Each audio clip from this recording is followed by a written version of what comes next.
How to find ShopeePay account number. Hello everyone, I am Bishaka and welcome to our channel. I will take you through the step-by-step process on how to find ShopeePay account number. Now let's get right into the tutorial.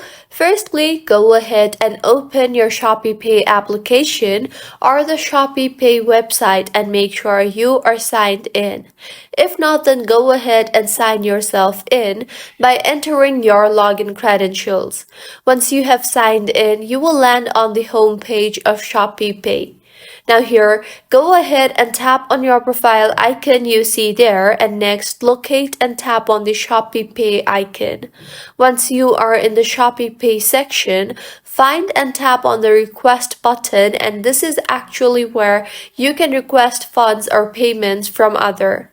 Now, once you selected the request option, a QR code will appear on your screen, and below the QR code, you will find your account number, which also is your mobile number associated with your Shopee account. And this is how you can find ShopeePay account number. If you find this tutorial helpful, please make sure to like the video and to subscribe to our channel for more contents like this. Thank you for staying with us until the end.